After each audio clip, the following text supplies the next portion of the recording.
Siyudad ng Liwanag Kabanata 1, Pangarap at sakit. Ang malabong liwanag ng bukang liwayway ay tumatagos sa maliit na bintana ng maralita na silid. Nakaupo si Maria sa luma niyang kama, malayo ang tingin sa matataas na gusali sa malayo.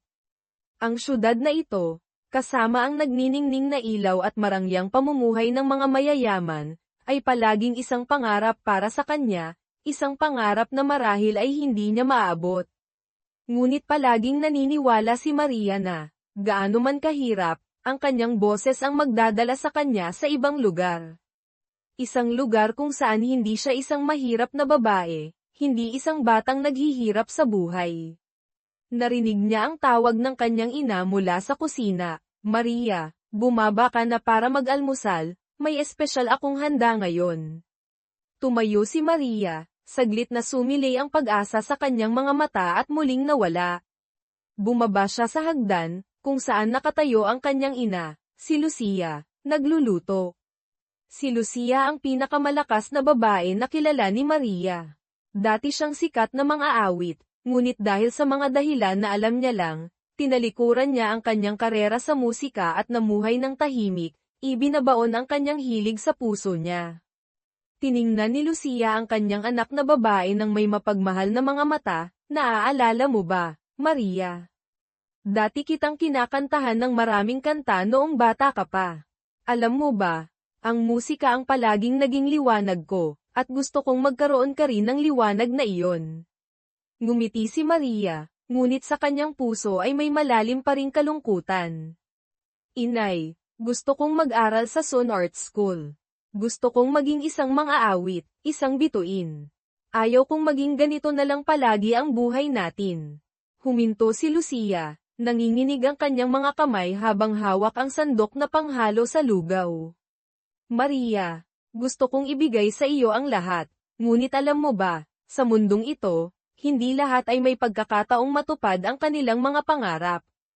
Kailangan mong makipaglaban sa maraming bagay. At nag-aalala ako na magbabayad ka ng malaki para sa mga pangarap na ito." Dahil sa mga salita ng kanyang ina, nakaramdam si Maria ng paninikip sa dibdib. Alam niyang maraming isinakripisyo ang kanyang ina, iniwan ang lahat para sa pamilya, at para sa kanya. Ngunit hindi kayang talikuran ni Maria ang kanyang pangarap, kahit alam niyang ang daan sa unahan ay puno ng pagsubok. Kabanata 2, Pagbukas ng pinto. Kinabukasan, nakatanggap si Maria ng anunsyo na matagal na niyang hinihintay. Gaganapin ang audition para sa Sun Art School sa loob ng ilang linggo. Iyon mismo ang pagkakataong hinihintay ni Maria. Kahit alam niyang maraming magagaling na tao ang sasali, determinado pa rin si Maria na huwag palampasin ang pagkakataong ito. Alam niya na ito lang ang tanging paraan para baguhin ang kanyang buhay. Gayunpaman, ang paligsahan ay hindi lamang isang pagkakataon. Ito ay matinding kompetisyon sa pagitan ng mga nasa mataas na lipunan at mga mahihirap na tulad niya. Si Carmen, ang ina ng isang babaeng nag-aaral sa parehong art school kasama si Maria, ay isang makapangyarihang babae, na palaging naghahanap ng paraan upang tulungan ang kanyang anak na babae na maangkin ang lahat ng pagkakataon. Hindi kailanman tinatanggap ni Carmen na ang isang mahirap na babaeng tulad ni Maria ay maaaring maging banta sa kanyang anak na babae. May mga lihim na tawag si Carmen, mga plano na walang nakakaalam upang matiyak na ang kanyang anak na babae ang tanging nakatayo sa tuktok. Maingat na kinakalkula ang lahat, mula sa panunuhol sa mga hukom, hanggang sa paghahanap ng paraan upang alisin ang mga formidable na kalahok. Ngunit hindi natatakot si Maria. Hindi lamang siya sumali sa paligsahan para manalo, kundi para patunayan na kaya niyang tumayo, sa kabila ng mahihirap na kondisyon. Kabanata 3, Ang mga lihim ay nalalantad. Dumating ang araw ng audition. Nakatayo si Maria sa harap ng patio ng Sun Art School, isang lugar na nakikita niya lamang sa kanyang mga pangarap. Ang ibang mga kalahok ay pawang galing sa mga mayayamang pamilya, at pakiramdam ni Maria ay isa siyang maliit na butil ng buhangin sa isang dagat ng mga tao. Gayunpaman, nang pumasok siya sa loob, hindi niya maiwasang mapansin ang pagkakaiba sa pagitan niya at ng ibang mga kalahok. Naroon na si Carmen, ang makapangyarihang babae, mula pa kanina, palaging pinapanatili ang perpektong anyo at walang humpay na naghahanap ng paraan upang apihin ang mga nakapaligid sa kanya. Ngunit hindi maaaring hayaan ni Maria na kontrolin siya ng takot. Umakyat siya sa entablado at nagsimulang kumanta. Sa sandaling iyon, ang tanging natira sa kanya ay ang hilig sa musika at ang pagnanais na ipahayag ang kanyang sarili. Umalingaw-ngaw ang kanyang boses, puno ng emosyon at lakas, na nagpatahimik sa lahat ng nasa silid, lumulubog sa musika. Pagkatapos ng kanyang pagtatanghal, hindi alam ni Maria kung ano ang susunod na mangyayari. Ngunit isang bagay ang sigurado niya, anuman ang kinalabasan, hindi siya sumuko. Ginawa niya ang kanyang makakaya, at anuman ang mangyari, patuloy siyang lalaban para sa kanyang pangarap. Kabanata 4, ang mga lihim ay nabubunyag. Umuwi si Maria na may magkahalong emosyon. Kahit na ang kanyang boses ay yumantig sa puso ng lahat ng nakinig, alam niya na ang paligsahan na ito ay hindi lamang tungkol sa talento. Si Carmen, kasama ang lahat ng kanyang kapangyarihan at kayamanan, ay hindi kailanman papayag na ang isang mahirap na babae tulad ni Maria ay malampasan ang kanyang anak na babae, si Claudia. Kinabukasan, nakatanggap si Maria ng hindi inaasahang mensahe. Isang tawag mula kay Esteban, ang makapangyarihang lalaki na hindi pa niya nakikilala, ngunit ayon sa kanyang inang si Lucia, siya ang ama niya. Palaging nagdududa si Maria tungkol sa relasyon na ito. Ngunit hindi kailanman nais ni Lucia na magbahagi ng anumang bagay tungkol sa kanyang nakaraan. Maria, gusto kitang makita. May ilang bagay na kailangang ayusin. Ang boses ni Esteban sa telepono ay malamig ngunit puno rin ng kapangyarihan na nagdulot kay Maria ng pag-aalala. Pakiramdam ni Maria ay nadadala siya sa isang mundo na hindi pa siya handa. Hindi niya alam na ang relasyon sa pagitan ni Esteban at ng kanyang ina ay napakakomplikado. Habang nag-iisip si Maria, ilang masasakit na alaala tungkol sa mga tawag sa hating gabi, mga lihim na pagpupulong sa pagitan ni Lucia at Esteban ang pumasok sa kanyang isip. Kabanata 5, Desisyon at paghaharap. Nagpasya si Maria na makipagkita kay Esteban, kahit na hindi niya alam kung mapagkakatiwalaan ba niya ito o hindi. Pumunta siya sa isang marangyang mansyon sa labas ng syudad, kung saan nakatira si Esteban kasama ang kanyang pamilya. Nang pumasok siya sa malawak na gate, pakiramdam ni Maria ay isa siyang estranghero na pumapasok sa isang kakaibang mundo.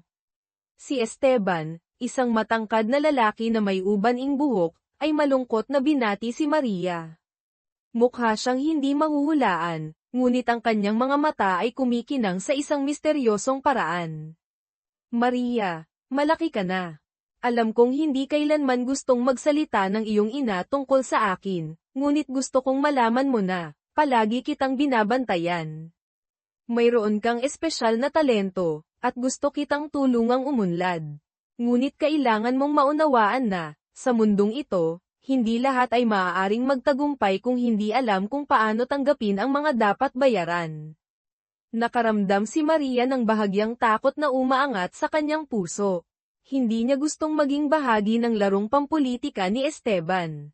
Gayunpaman, nagpatuloy siya, tutulungan kitang malampasan ang paligsahan sa sining, bibigyan kita ng lahat ng gusto mo, ngunit kailangan mong sundin ang aking mga hinihiling. Naiintindihan mo ba? Naguluhan si Maria, ngunit hindi hinayaan na diliman ng takot ang kanyang determinasyon. Nagpasya siya na hindi niya hahayaang magamit ang sarili. Tinanggihan niya ng direkta ang alok ni Esteban, habang iginigiit na tatahakin niya ang sarili niyang landas nang hindi nangangailangan ng tulong nito. Kabanata 6, Matinding pakikibaka. Dumating ang araw ng opisyal na paligsahan. Nakatayo si Maria sa harap ng entablado, ang ibang mga kalahok ay naghahanda ng umakyat at ipakita ang kanilang talento. Ngunit sa kanyang puso, hindi mawala ang kanyang pag-aalala. Naroon sa isang lugar sa auditorium si Carmen at si Claudia, handang maghintay ng isang pagkakataon upang pabagsakin siya. Umakyat si Maria sa entablado, tinatanglawan ng ilaw ng entablado ang kanyang mukha. Nakaramdam siya ng isang kakaibang kapangyarihan na kumakalat sa kanyang katawan, na parang ang kanyang boses ang tanging koneksyon sa pagitan niya at ng kanyang mga pangarap. Sa sandaling ito, walang takot ang maaaring humadlang sa kanya. Inaawit niya, bawat nota ay tumatagos sa puso ng mga nakikinig. Tila ang lahat ay lumubog sa isang tahimik na espasyo, tanging ang musika at si Maria ang natitira. Ngunit nang matapos niya ang kanta, nangyari ang hindi inaasahan. Isa sa mga hukom, na pinagkakatiwalaan niya noon, ang nagsimulang punahin si Maria sa isang mabagsik na paraan. Hindi sapat ang iyong boses para maging isang bituin. Wala kang kapansin-pansin maliban sa mga gimmick upang makuha ang atensyon. Nakatayo ng tahimik si Maria, pakiramdam na ang lupa sa ilalim ng kanyang mga paa ay gumuho.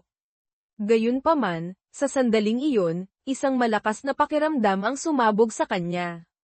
Walang sino man ang maaaring magdikta ng aking mga pangarap, naisip niya sa kanyang sarili, at isang bagong desisyon ang nabuo sa kanyang puso. Kabanata 7, Gabi ng Katotohanan. Pagkatapos ng paligsahan, hindi agad umuwi si Maria. Nagpagala-gala siya sa lungsod, pakiramdam na katulad niya na pinagpira-piraso. Gayunpaman, nang dumaan siya sa isang madilim na eskinita, nakita niya ulit si Lucia. Ang kanyang ina, na palaging nakatayo sa likuran, nagtatanggol at nagmamahal sa kanya. Tiningnan ni Lucia si Maria nang may pag-aalala, ngunit puno rin ng pagmamalaki. Anak, alam kong ginawa mo ang iyong makakaya. Huwag hayaan ang mga nasa labas na magdikta ng iyong kinabukasan. Ikaw ang magpapasya sa iyong sariling kapalaran, sabi ni Lucia.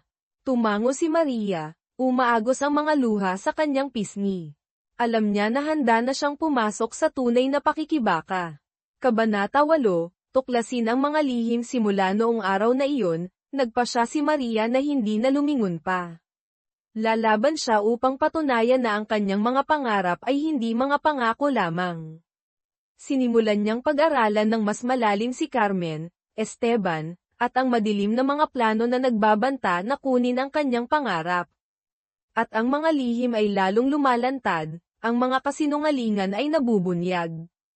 Ang kwento tungkol sa paghihiganti, ang mga plano, at ang mga nasirang relasyon ay patuloy na uunlad, at kailangan ni Maria na pumili sa pagitan ng hustisya at ang mga sakripisyong kinakailangan upang makamit ang tagumpay. Kabanata 9, Harapin si Esteban. Hindi na maaaring bumalik si Maria. Ang kanyang determinasyon ay hinubog mula sa sakit, mula sa pagkabigo matapos siyang punahin ng mga hukom. Ngunit noong gabing iyon, habang nakaupo sa kanyang silid, isang malakas na desisyon ang nabuo sa kanya.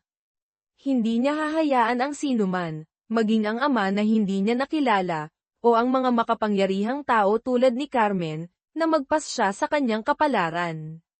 Kinabukasan, tinawagan ni Maria si Esteban, na inisip niya na maaaring makatulong sa kanya, ngunit siya rin ang lumikha ng sakit sa kanya.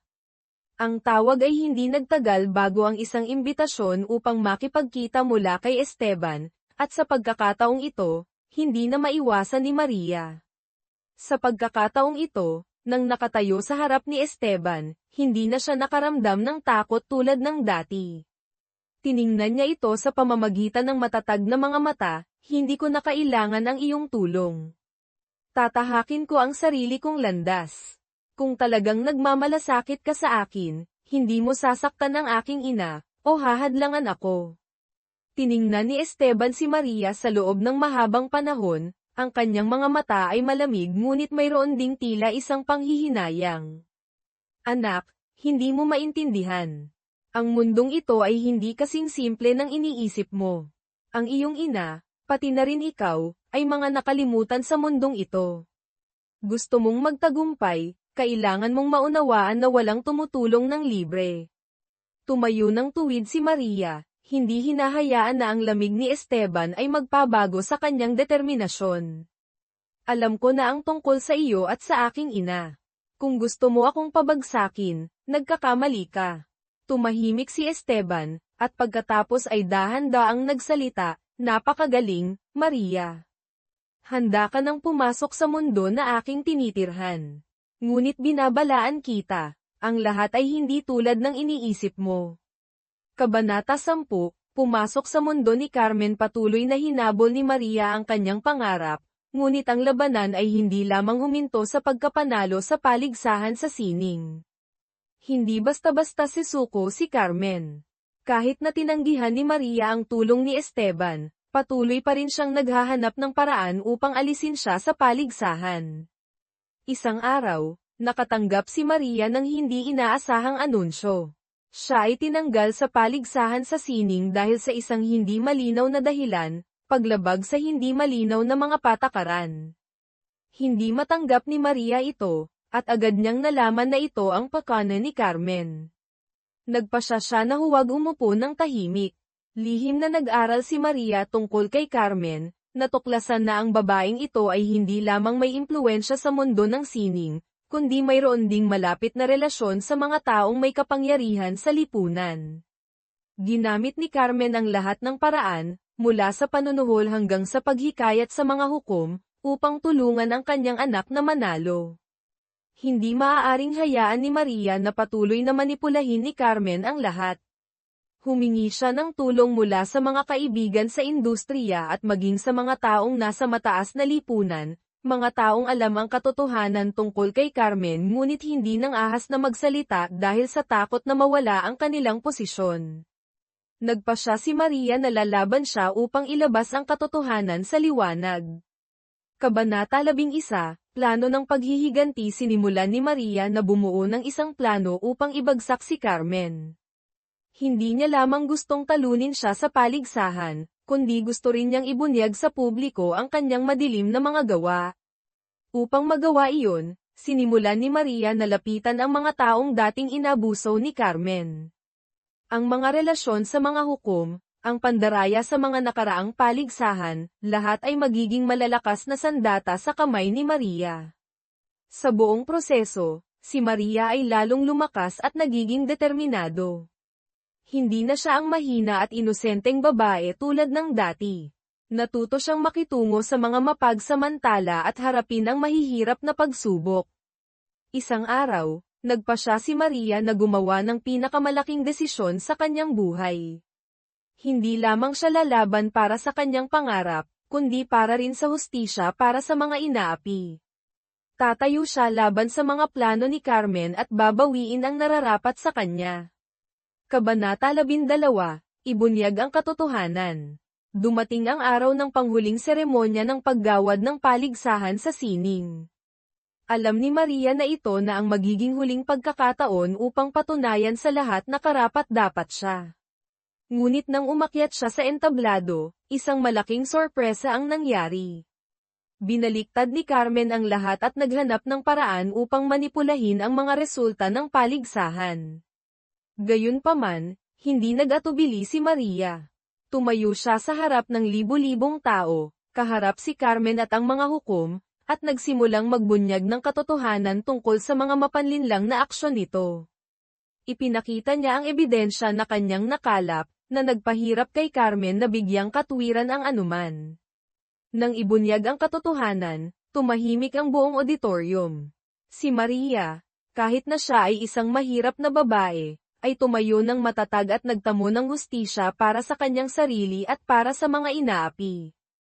Kabanata 13, Bagong pinto sa huli, nanalo si Maria hindi lamang sa paligsahan, kundi sa matinding labanan laban sa kawalan ng katarungan.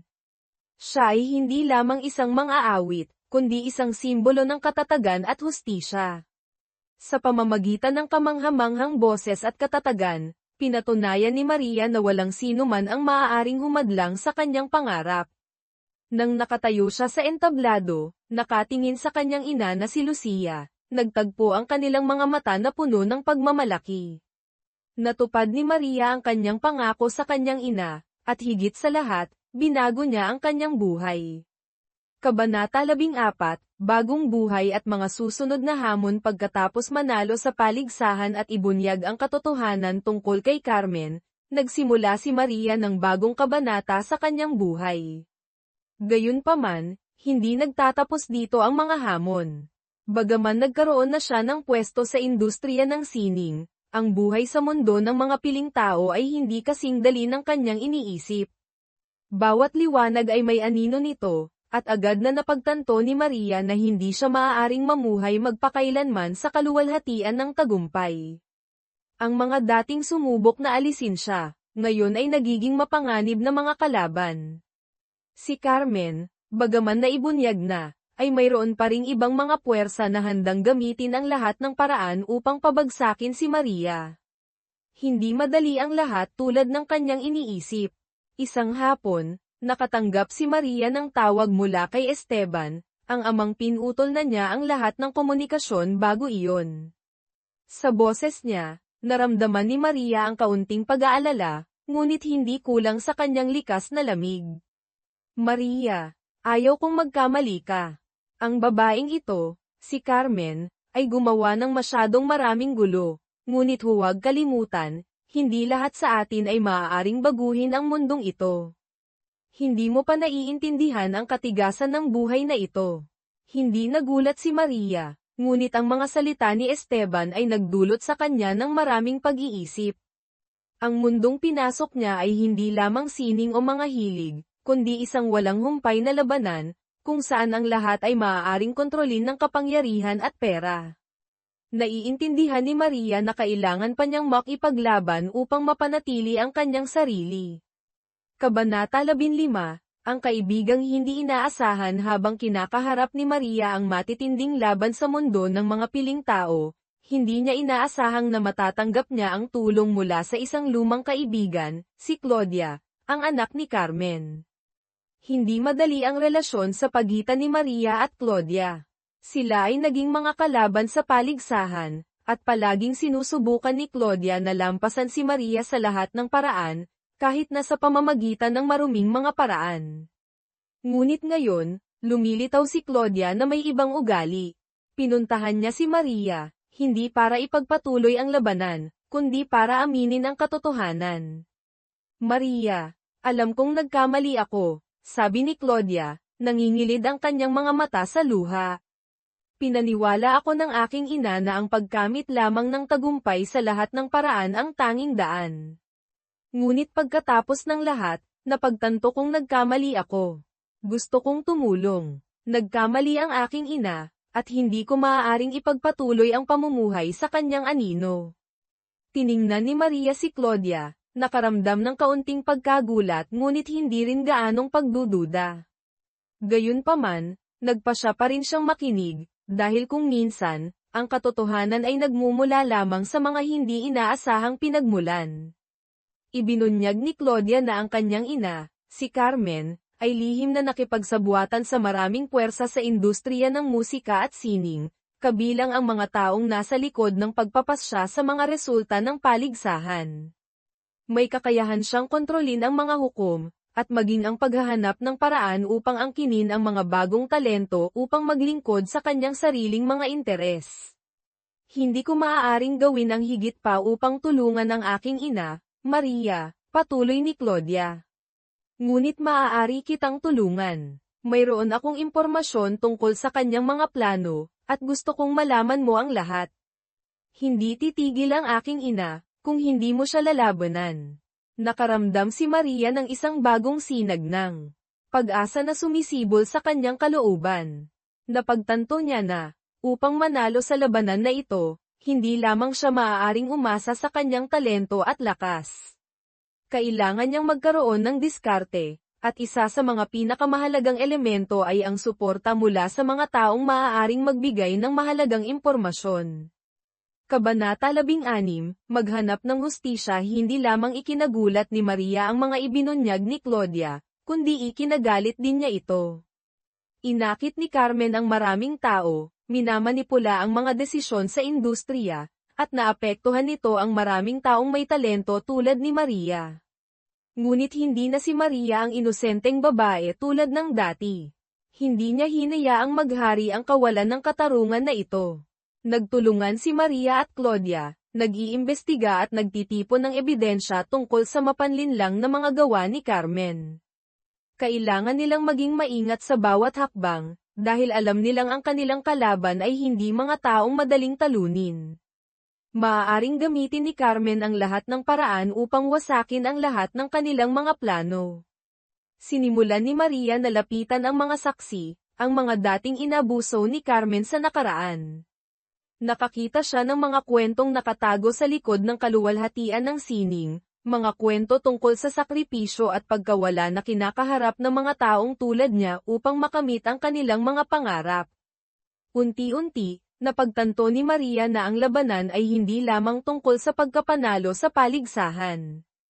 Ito ay isang labanan upang protektahan ang mga halaga na palagi niyang pinaniniwalaan, pagiging patas, katapatan, at ang katatagan na huwag sumuko. Kabanata 17, ang huling labanan. Habang inihahanda ni Maria ang paglulunsad ng kanyang unang album, ito rin ang oras na ang lahat ng katotohanan tungkol kay Carmen at ang kanyang mga plano ay ibubunyag. Nag-organisa si Maria ng isang malaking konsyerto, kung saan itatanghal niya ang mga awiting nagdadala ng mensahe tungkol sa katatagan at hustisya. Ngunit hindi lamang ito isang ordinaryong pagtatanghal ng musika.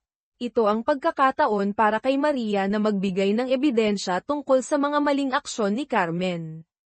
Nagpasya siyang ihayag ang mga lihim na nakatulong kay Claudia na matuklasan, at sabay na nagpapatunay ng kanyang kapangyarihan na hindi lamang musika, kundi katotohanan. Nang maganap ang konsyerto, ang bawat awitin ni Maria ay tila nagbubukas ng isang bagong kabanata sa kanyang buhay.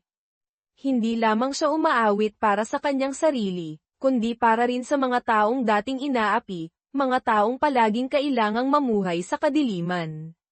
At nang lumitaw si Carmen sa pagtatanghal, nagbago ang lahat. Nakatayo si Maria sa entablado, hindi lamang bilang isang mang-aawit, kundi isang simbolo ng pakikibaka at katotohanan. Kabanata 18, mula sa kadiliman hanggang sa liwanag. Kinabukasan, pagkatapos ng pagtatapos ng konsyerto, hindi makapaniwala si Maria sa mga naranasan niya. Ang pakiramdam ng pagkasabik pagkatapos tumayo sa entablado, umawit ng mga kantang pinangarap niya sa loob ng maraming taon, ay hindi pa kailanman naging kasing lalim nito. Ibinunyag niya ang katotohanan tungkol kay Carmen, tungkol sa mapanlupig na mga plano, at sabay na pinagtibay ang kanyang posisyon sa industriya ng sining.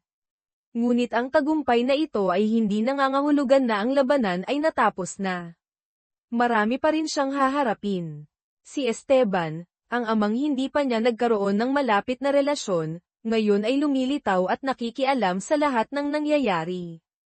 Hindi inaasahan ni Maria na, sa likod ng kanyang katanyagan, si Esteban ang isa sa mga nasa likod ng pagmamanipula at pagkontrol sa kanyang buhay. Ang kanyang mga salita sa nakaraang pagpupulong ay umaalingaw pa rin sa kanyang isipan. Anak, ayaw kong magkamali ka. Ang babaeng ito, si Carmen, ay gumawa ng masyadong maraming gulo, ngunit huwag kalimutan, hindi lahat sa atin ay maaaring baguhin ang mundong ito. Hindi mo pa naiintindihan ang katigasan ng buhay na ito. Hindi maaaring umupo na lang si Maria. Nagpasya siyang harapin si Esteban muli, hindi para pakinggan siyang magbabala tungkol sa mundo ng mga piling tao, kundi para linawin ang relasyon sa pagitan nilang dalawa. Kabanata 19, ang pagkikita kay Esteban. Nakatayo si Maria sa harap ng mansyon ni Esteban, kung saan ang lahat ay perpekto pa rin, puno ng kapangyarihan at karangyaan. Ngunit sa pagkakataong ito, wala na siyang pakiramdam ng pagkagulat tulad ng unang pagkakataon. Pumasok siya ng may kumpiyansa, ang hakbang ng isang mandirigmang nakahanap na ng kanyang layunin at landas. Hindi na siya ang mahirap na babae, walang anumang bagay sa mga kamay tulad ng dati. Siya si Maria, sikat na mang-aawit, at siya ay sapat na malakas upang harapin ang lahat. Binati ni Esteban si Maria na may malamig na ekspresyon, ngunit sa kanyang mga mata, may isang bagay na nagbago, na parang tinitingnan niyang muli ang mga nangyari sa nakaraan. Maria, alam mo ba, sa buhay na ito, walang sino man ang maaaring baguhin ang mga patakarang itinakda.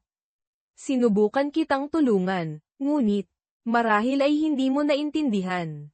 Tumayo ng tuwid si Maria, tumitingin sa mga mata ni Esteban. Hindi mo ako tinulungan. Sinasamantala mo lang ako. Hindi ko kailangan ng iyong tulong. Ako ang magpapasya sa aking buhay. Ngumisi si Esteban, ngunit walang sinabi. Hindi na natatakot si Maria, wala nang pakiramdam ng kahinaan sa harap ng lalaking ito. Sanay na siya sa mga pagkabigla at plano. Mula dito, hindi niya hahayaang sirain ng sinuman, maging ang kanyang pamilya, ang kanyang mga pangarap. Ang hustisya ay darating sa mga karapat-dapat, Esteban. Ililiwanag ko ang lahat, at hindi ko kailangan ang iyong tulong o tulong ni Carmen, sabi ni Maria, mahigpit ngunit puno ng determinasyon ang kanyang boses. Kabanata 20, ang mga plano ay hindi pa natatapos sa tingin niya ay ang lahat ay payapa na, ngunit hindi alam ni Maria na binuksan niya ang isang bagong pinto, kung saan naghihintay ang mas mapanganib na mga kaaway. Si Carmen ay hindi ang tanging banta na kailangang harapin ni Maria. Ang mga taong nasa likod ng pagmamanipula sa kanya sa loob ng mahabang panahon ay tahimik pa rin na nagmamasid at nagpaplano ng susunod na hakbang. Isang gabi, habang nagsasanay si Maria para sa kanyang susunod na pagtatanghal, nakatanggap siya ng isang tawag mula sa isang taong hindi niya inaasahan, si Claudia. Umaalingaw ang boses ni Claudia sa telepono, nagmamadali at nag-aalala. Maria, may natuklasan akong napakahalaga. Hindi lamang minanipula ng aking ina ang mga paligsahan, kundi nakipagsabuatan din siya sa isang grupo ng mga taong may malaking impluwensya sa industriya. Nagplano sila ng susunod na hakbang upang wasakin ang iyong karera sa sining. Nakaramdam si Maria ng lamig sa kanyang puso. Hindi na siya maaaring umupo ng tahimik. Ang lahat ng ibinunyag ni Claudia sa kanya ay lalong nagtulak kay Maria na mapagtanto na hindi pa siya nakatakas sa kadiliman. Nagpasya siyang hanapin ang mga taong nasa likod ni Carmen, upang minsan at magpakailanman na ibunyag ang katotohanan. Siyudad ng Liwanag Kabanata 21, ang komplikadong relasyon kay Claudia. Si Claudia ay hindi lamang anak ni Carmen, kundi ang tanging taong makapagbibigay ng impormasyon tungkol sa mga madilim na plano na ginagawa ni Carmen. Bagaman dati silang magkalaban, ngayon ay panig na si Claudia kay Maria. Gayunpaman, hindi lubos na makapagtitiwala si Maria kay Claudia. Alam niyang maaaring magbago ang lahat anumang oras, at maaaring may sariling motibo pa rin si Claudia. Ngunit, naiintindihan din ni Maria na walang ibang pagpipilian maliban sa makipagtulungan kay Claudia. Sinimulan niyang alamin ang higit pa tungkol sa nakaraan ni Claudia, at natuklasan na, bagaman maraming beses siyang sinaktan, biktima pa rin si Claudia sa laro ng kapangyarihan ni Carmen. Sa ganitong paraan, naramdaman ni Maria na maaari niyang tulungan si Claudia na makalaya mula sa kanyang ina at pumasok sa isang bagong buhay. Nagpasya si Maria na tulungan si Claudia, hindi lamang para sa hustisya kundi dahil naiintindihan niya na kung minsan, kailangan ng tao ng pagkakataong magbago at magsimula ulit. Kabanata 22, harapin ang huling kaaway. Habang nagtutulungan sina Maria at Claudia, nakakalap sila ng sapat na impormasyon upang ibunyag ang mga plano ni Carmen at ang kanyang mga kasabwat. Ngunit hindi madaling pabagsakin si Carmen. Naghanda na siya upang harapin si Maria, at sa pagkakataong ito, mas magiging mahirap ang lahat kaysa dati. Sa huli, nagpasya si Maria na hindi lamang lalaban sa larangan ng musika kundi ilalabas din ang katotohanan. Nag-organisa siya ng isang malaking press conference, kung saan ibubunyag niya ang lahat ng impormasyon, ilalantad ang lahat ng maling gawain ni Carmen. Ito ang magiging huling paghaharap, kung saan hindi lamang mananalo si Maria sa paligsahan sa musika kundi babawiin din ang hustisya para sa kanyang sarili at para sa mga sinamantala ni Carmen. Kabanata 23, tapusin ang isang kabanata, buksan ang bagong kabanata sa araw ng press conference, nakatuon ang lahat ng mga mata kay Maria. Nang umakyat siya sa entablado, tumaas ang pakiramdam ng pagmamalaki at katatagan sa kanya. Ito ang sandaling matagal na niyang hinihintay, kung saan hindi lamang siya isang mang-aawit kundi isang simbolo ng pakikibaka, katatagan at hustisya. Nang simulan ni Maria na ilantad ang mga ebidensya tungkol sa mapanlinlang na pag-uugali ni Carmen at ng kanyang mga kasabwat, nabalot ng katahimikan ang auditorium. Hindi na makapagpaliwanag si Carmen. Ang kanyang mga plano ay naibunyag, at wala nang puwang para sa mga malupit sa mundo ng sining. Sa huli, nanalo si Maria hindi lamang sa paligsahan kundi pati na rin sa laban para sa hustisya. Hindi na lamang siya isang mang-aawit, kundi isang simbolo ng katotohanan at pag-asa. Kabanata 24, humakbang sa bagong mundo pagkatapos ng press conference na nagbunyag ng katotohanan tungkol kay Carmen at sa kanyang mga kasabwat, naramdaman ni Maria na para bang lumampas siya sa isang bagong pinto. Hindi lamang siya nagtagumpay sa paligsahan, kundi binawi rin niya ang hustisya para sa kanyang sarili at sa mga inaapi. Ang kanyang mga kanta ngayon ay hindi na lamang musika kundi mga pahayag tungkol sa katatagan at hindi pagsuko sa kawalan ng katarungan. Gayunpaman, ang mundong pinasok ni Maria ay hindi kasing dali ng kanyang iniisip. Bagaman nanalo na siya, kailangan pa rin niyang harapin ang mga bagong pagsubok. Habang nagiging mas kilala ang kanyang pangalan, ang mga humaharap sa kanya ay hindi kailanman tumigil. Naglalaho pa rin ang mga anino mula sa nakaraan, at alam ni Maria na hindi pa tapos ang labanang ito. Sa sandaling ito, napagtanto rin ni Maria na nagsisimulang magbago ang kanyang karera sa musika. Gustong magpirma sa kanya ang mga malalaking producer, hindi tumitigil ang mga imbitasyon na sumali sa mga sikat na programa. Ngunit mula rin dito, sinimulan niyang mapagtanto na may kapalit ang tagumpay na ito. Ang mga hinihingi mula sa malalaking kumpanya, ang kontrol sa kanyang imahe at estilo ng musika, ay unti-unting nagpaparamdam sa kanya na pinipilit siya sa isang estilo na hindi siya. Nagtataka si Maria kung mapapanatili ba niya ang kanyang pagkakakilanlan sa isang industriya na puno ng mga patakaran at manipulasyon.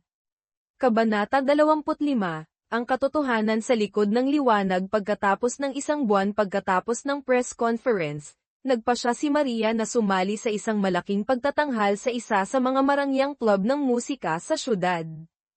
Ito ang pagkakataon para patunayan niya na kaya niyang tumayo sa kanyang sariling mga paa nang hindi nangangailangan ng tulong ng mga taong may kapangyarihan. Gusto niyang magbigay ng isang purong produktong musika, na hindi naiimpluwensyahan ng kontrol ng sinuman.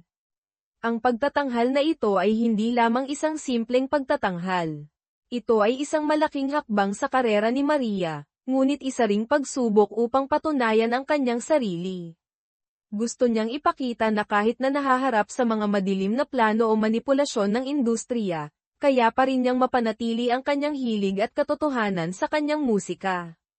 Gayunpaman, nang umakyat siya sa entablado, hindi nangyari ng maayos ang lahat. Bagaman gustong-gusto ng mga manunood ang pagtatanghal ni Maria, may ilang tao sa industriya, lalo na ang mga malalaking producer, ang hindi natuwa sa paraan ng kanyang pagpapahayag ng malayang pagkamalikhain. Hindi nila gusto ang isang malayang mang-aawit, gusto nila ang isang bituin na maaaring kontrolin at hubugin, ayon sa mga pangangailangan ng merkado. Sa isang pagpupulong pagkatapos ng pagtatanghal, isang malaking producer, na nag-alok ng kontrata kay Maria, ay diretsahang sinabi sa kanya, "Maria, gusto ko ang boses mo, ngunit hindi ka maaaring tumayo sa labas ng daloy na ito magpakailanman. Kailangan mong baguhin ang iyong estilo ng musika kung gusto mong talagang magtagumpay sa industriyang ito." Nakaramdam si Maria ng kapaitan. Napakarami na niyang isinakripisyo upang makuha ang kalayaan na ito, upang mapanatili ang kanyang hilig sa musika, at ngayon, kailangan niyang harapin ang isang masakit na katotohanan, maaaring kailangan niyang ipagpalit ang kalayaang iyon. Kabanata 26, tumayo mula sa putik umuwi si Maria, naguguluhan ang isipan. Hindi niya alam kung ano ang susunod na gagawin. Maaari ba niyang ipagpatuloy ang musika sa paraang gusto niya, o kailangan niyang tanggapin ang mga hinihingi ng industriya upang makarating sa mas malayo? Ayaw niyang maging isang instrumento sa mga kamay ng mga taong gustong kontrolin siya. Ngunit sa parehong oras, hindi rin niya maaaring balewalain ang malaking pagkakataong mayroon siya. Habang nakalubog sa pag-iisip, isang tawag mula kay Claudia ang hindi inaasahang umagaw sa atensyon ni Maria. Si Claudia, pagkatapos ng lahat ng nangyari, ay naging isang tunay na kaibigan na. Ang babaeng dating kalaban ngayon ay panig kay Maria sa laban para sa kalayaan at hustisya. Maria, may natuklasan akong isang mahalagang bagay.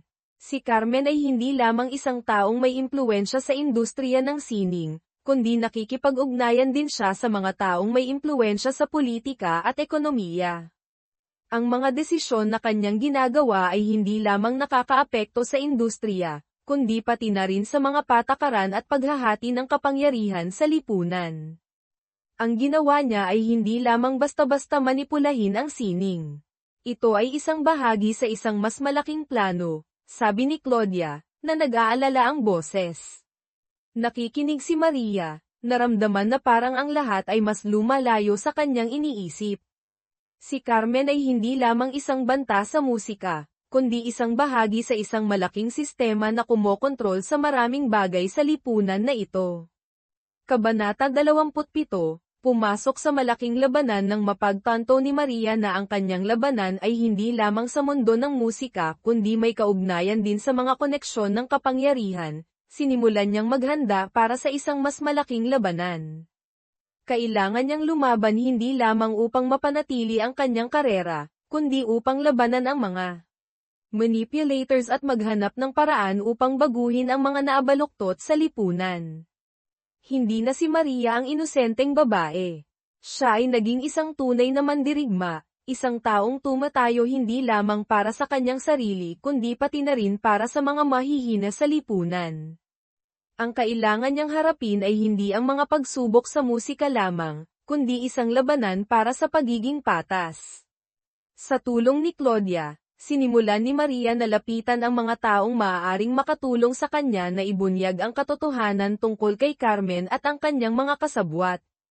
Alam niya na magiging mahirap ang daan sa unahan, ngunit handa na siyang harapin ang lahat.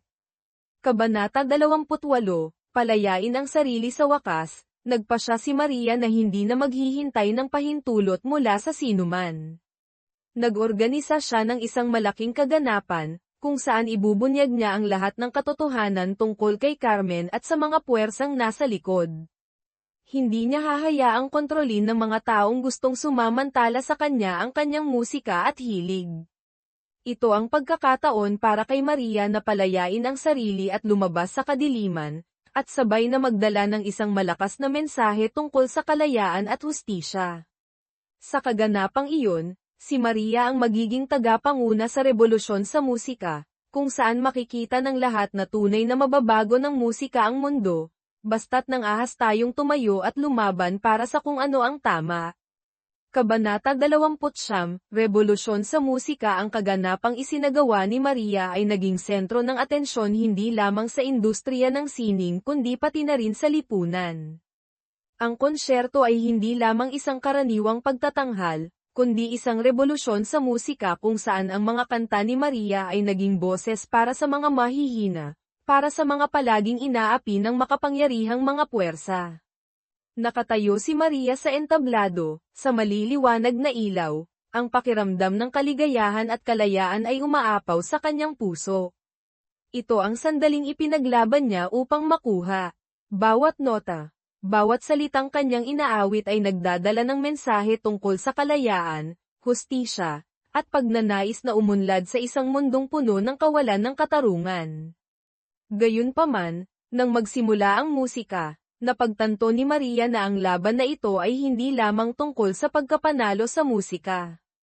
Kailangan niyang harapin ang isang malawak na labanan, kung saan ang bawat hakbang niya ay sinusundan ng mga taong gustong pigilan ang kanyang pangarap.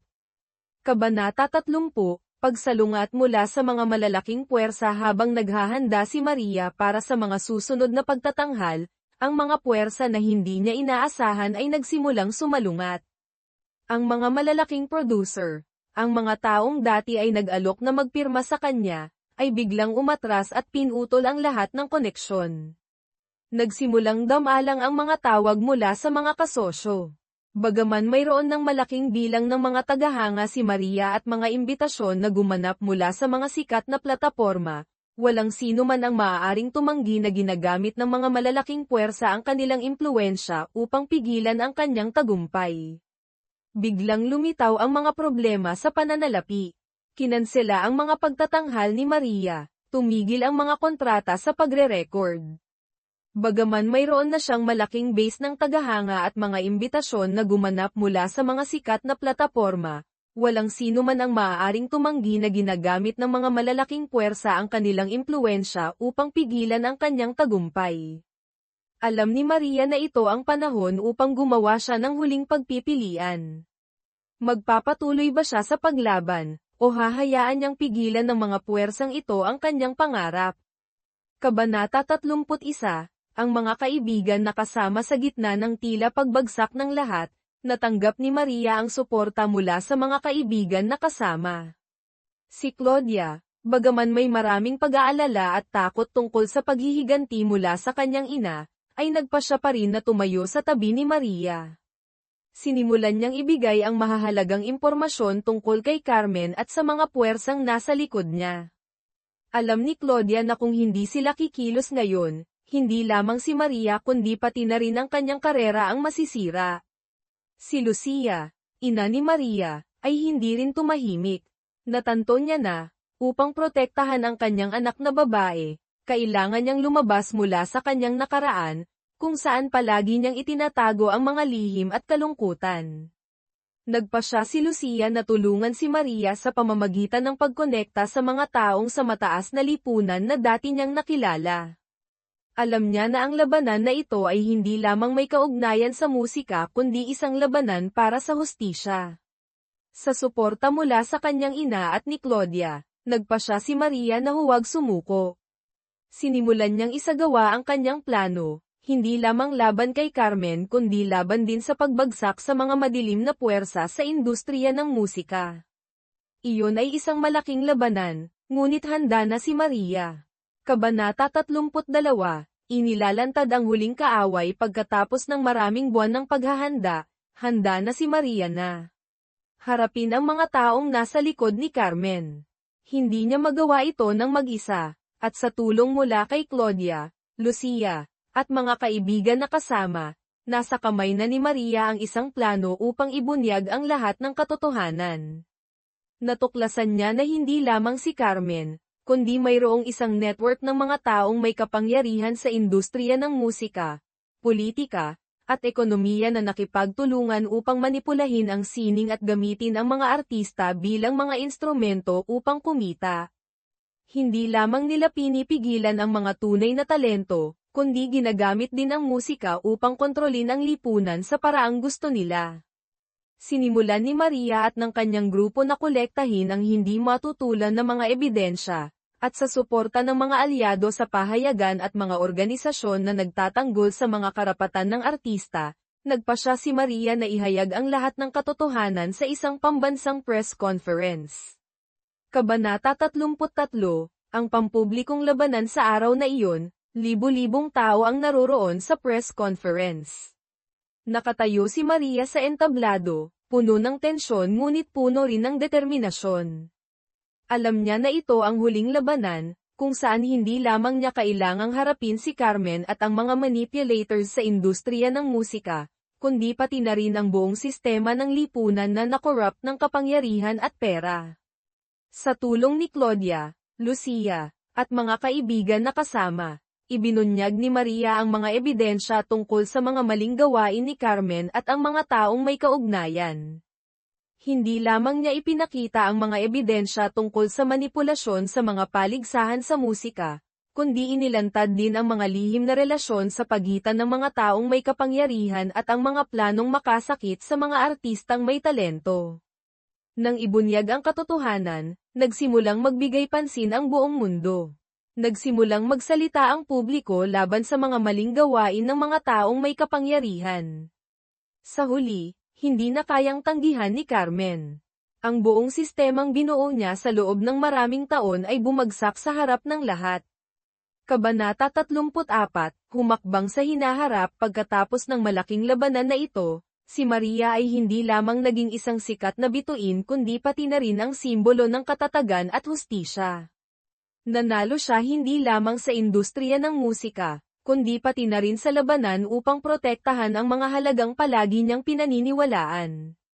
Bagaman natapos na ang labanan, alam ni Maria na ang daan sa unahan ay puno pa rin ng pagsubok. Gayunpaman, wala na siyang takot.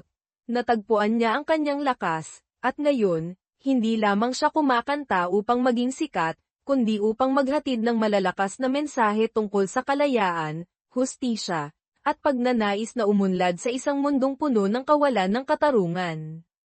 Tiningnan niya ang kanyang mga kaibigan na kasama, naramdaman ang kanyang puso na puno ng pasasalamat at pag-asa. Iyon ang liwanag na kanyang natagpuan sa kadiliman. Kabanata 35, ang paghaharap sa huling kaaway. Pagkatapos ibunyag ang mga katotohanan tungkol kay Carmen, naisip ni Maria na tapos na ang kanyang labanan. Ngunit hindi niya alam na ang mga taong nasa likod ni Carmen ay hindi madaling susuko sa kapangyarihan. Isang gabi, habang nasa silid si Maria, naghahanda para sa kanyang susunod na pagtatanghal, nakatanggap siya ng hindi inaasahang tawag mula sa isang taong hindi niya inaasahang makokontak sa kanya, si Esteban, ang amang hindi niya kailanman tunay na naunawaan. Malamig na umalingaw ang boses ni Esteban, "Maria, alam kong iniisip mong nanalo ka na. Ngunit hindi mo pa naiintindihan ang mga puwersa sa likod ng lahat. Si Carmen ay isang pawn lamang sa aking kamay at sa iba pa. Hindi mo mababago ang mundong ito, Maria." Hindi agad sumagot si Maria. Naramdaman niya ang katotohanan sa mga salita ni Esteban, ngunit hindi niya hahayaan ang kanyang sarili na lupigin. "Hindi ko hahayaan na kontrolin mo ako. Gagawin ko ang lahat sa paraan ko." Napatawa si Esteban at binabaan ang telepono. Naramdaman ni Maria ang tensyon sa espasyong nakapaligid. Naiintindihan niya na ang labanan na ito ay hindi lamang titigil sa musika kundi isang mas malaking labanan, laban sa hindi nakikitang mga puwersa na hindi pa niya lubos na nauunawaan.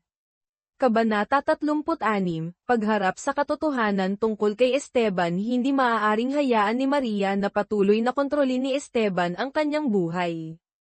Nagpasya siyang harapin siya muli, upang linawin ang relasyon sa pagitan nila at maunawaan ang lahat ng mga lihim na itinago ni Esteban sa loob ng maraming taon. Naghahanap siya ng paraan upang makipag-ugnayan kay Esteban at humiling na makipagkita sa kanya.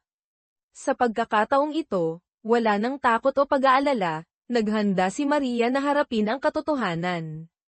Nang dumating siya sa mansyon ni Esteban, ang kapaligiran sa loob ng bahay ay malamig na parang walang anumang buhay. Nakaupo doon si Esteban, na hindi nagpapahayag ng emosyon, ngunit sa kanyang mga mata, napansin ni Maria ang isang bagay na hindi inaasahan. Marahil, hindi siya lubos na masama, kundi isang taong nadala sa agos ng kapangyarihan at hindi makatakas. "Maria," nagsimula si Esteban, na may malalim at mapagpahiwatig na boses, "hindi mo naiintindihan, sa mundong ito, hindi tayo maaaring mamuhay batay lamang sa emosyon. Bawat desisyon mo ay may kapalit. Walang sino man ang maaaring magbago sa lahat ng madali." Tumingin ng diretso si Maria sa kanya, na hindi na nakakaramdam ng takot. "Hindi ko kailangan ang iyong tulong. Hahanapin ko ang sarili kong landas." Tumahimik si Esteban, at pagkatapos ay tumayo, lumalapit kay Maria. "Kailangan mong matutunan na harapin ang mga mahihirap na desisyon. Walang sino man ang maaaring lumaban ng mag-isa."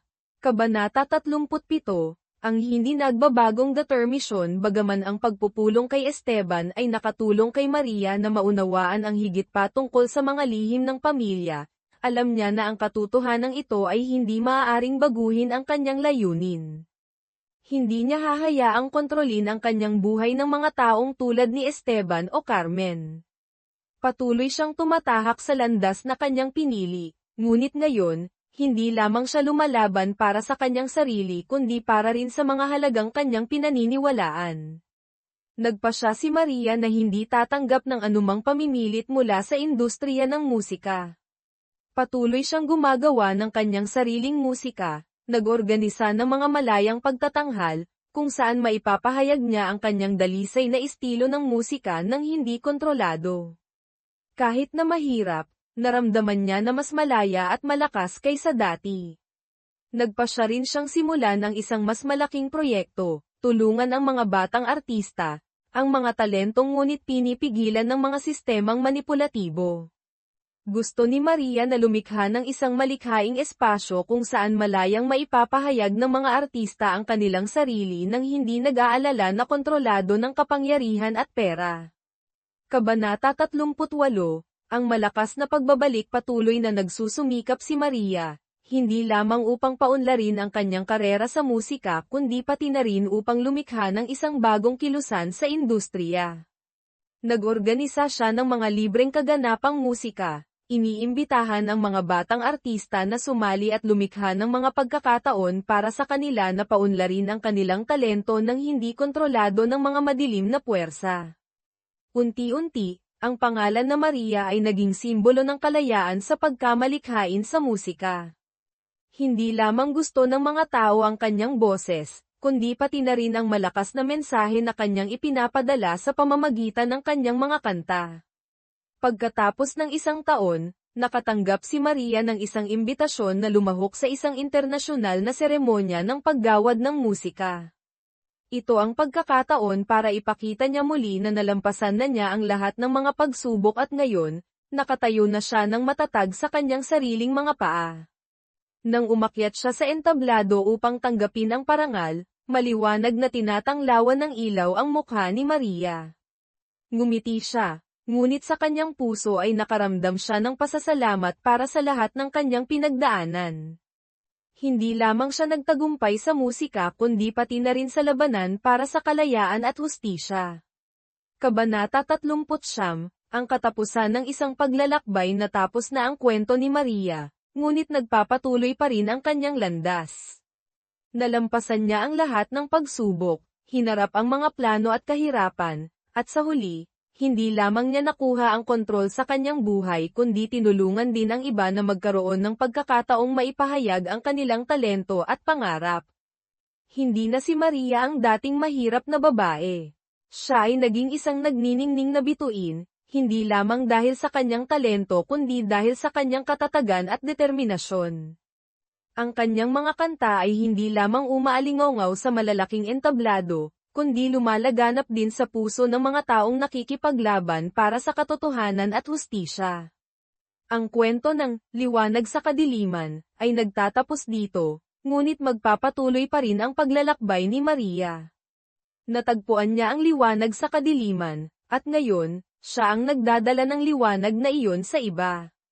Kabanata 40, ang mga katotohanang hindi pa natutuklasan. Bagaman nagtagumpay siya sa paglaban para sa hustisya at ipinahayag sa publiko ang madilim na mga plano ni Carmen, napagtanto ni Maria na ang kanyang labanan ay hindi lamang titigil doon. Nakamit na niya ang pagkilala, ngunit ngayon, habang nagsisimulang tumanglo ang liwanag sa kanyang landas, alam ni Maria na napakarami pang kadiliman ang kailangang harapin.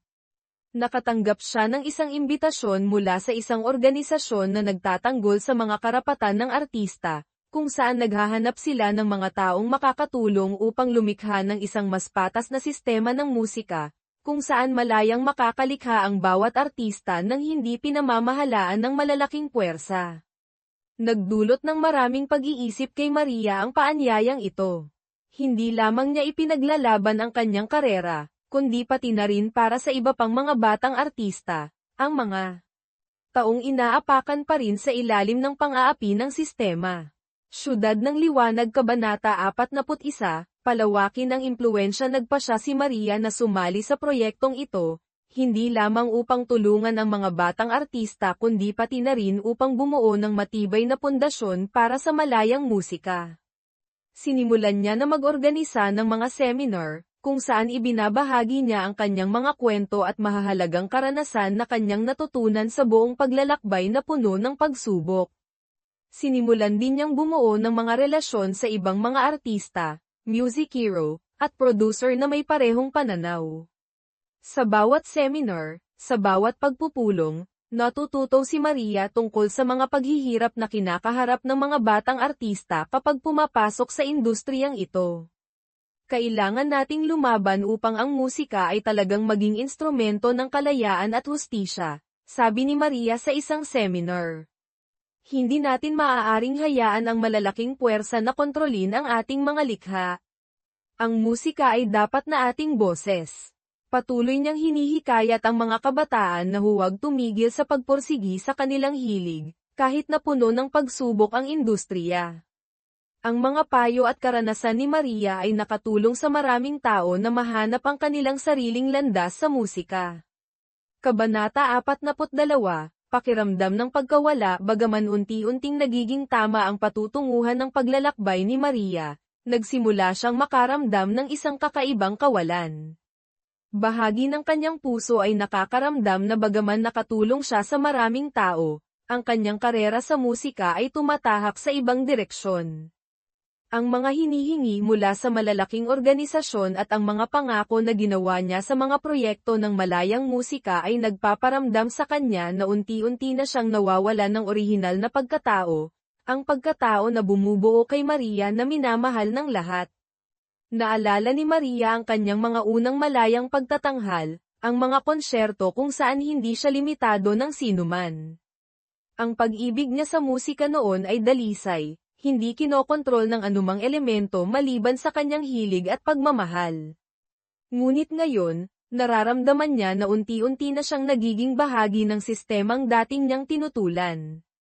Kabanata 43, Malaking desisyon. Isang araw, habang nakaupo sa recording studio, biglang naramdaman ni Maria na kailangan niyang gumawa ng isang mahalagang desisyon. Mayroon na siya ng lahat ng maaaring pangarapin ng isang artista, reputasyon, tagumpay, at pagkilala. Ngunit nakakaramdam siya ng kawalan ng isang mahalagang bagay. Nagpasya si Maria na hindi na ipagpatuloy ang landas na inihanda ng malalaking organisasyon.